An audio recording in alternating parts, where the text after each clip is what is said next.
নমস্কার কৃষ্ণপ্রেমী গুণী শ্রোতাজনেরা, আপনারা ঈশ্বরের ইচ্ছায় নিশ্চয়ই খুব ভালো আছেন। শ্রোতাজন, আজকে আপনাদের শোনাবো ভীষ্মের জন্ম রহস্য। মহাভারতের কেন্দ্রীয় চরিত্র পিতামহ ভীষ্ম নামে তিনি পরিচিত ছিলেন। তিনি ছিলেন সদা ব্রহ্মচারী এবং তিনি সর্বদা ধর্মের পথে চলেছেন।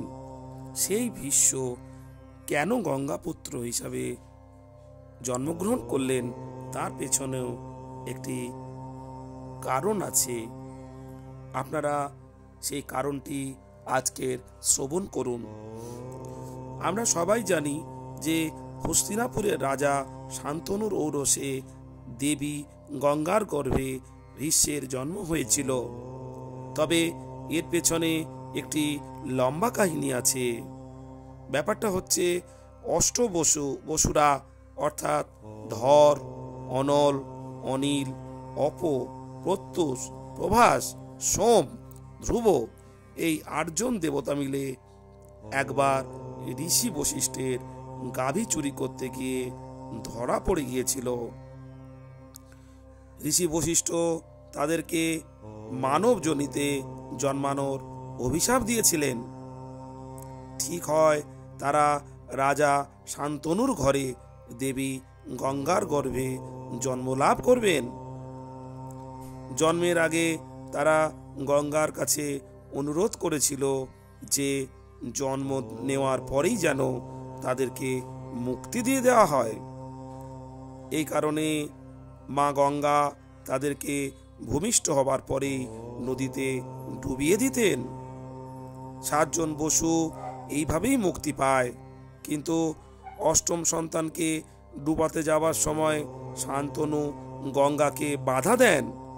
এই কারণে সে বেঁচে যায়। এই বেঁচে যাওয়া শিশুটি সকলের পরিচিত ভীষ্ম নামে পরিচিত। আসলে 8 বসুর মধ্যে প্রভাস ভীষ্ম হয়ে জন্মগ্রহণ করেছিলেন। তিনি একটু বেশি পাপ করেছিলেন বলে তাকে বহুদিন মানব রূপে পৃথিবীতে থাকতে হয়েছিল। শ্রোতাজন শুনলেন ভীষ্মদেব কিভাবে গঙ্গাপুত্র হয়ে জন্মগ্রহণ করেছিলেন। আপনারা দেখলেন, যদি মানুষের মধ্যে পাপ বেশি হয়ে যায় তা থেকে মুক্তি পেতে গেলে আমাদের অবশ্যই ঈশ্বরের শরণাপন্ন হতে হবে। ঈশ্বর চিন্তার মধ্য দিয়ে আমাদের পাপ ম্লান করা যায়। অর্থাৎ পাপ থেকে সম্পূর্ণ পরিত্রাণ না পেলেও পাপ কর্মের ফলে যে অনিষ্ট সূচনা হয় তার থেকে মুক্তি পাওয়া যায়। শ্রোতাজন, মহাভারত, রামায়ণ, শ্রীমদ্ ভগবত গীতা সমস্ত ধর্মগ্রন্থ আমাদেরকে বিভিন্ন রকম শিক্ষা দেয়, যে শিক্ষা আমাদেরকে আমাদের চেতনা দেয়, অর্থাৎ আত্মার শুদ্ধিকরণ ঘটায়। শুনলে মনে হয় এ যেন আমাদের ঘরের গল্প। ভগবান আমাদের ঘরের গল্পই আমাদেরকে পরিবেশন করান, যার মধ্য দিয়ে আমরা বুঝতে পারি পাপ এবং পুণ্য এই অনুভূতিগুলো। পাপের পথ থেকে সরে না গেলে তার পরিণাম কি হয় তা আমরা মহাভারতে দেখেছি।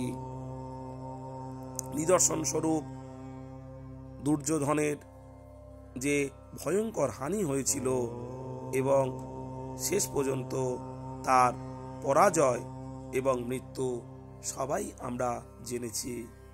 তাই নতমস্তকে ভগবানকে আহ্বান করুন।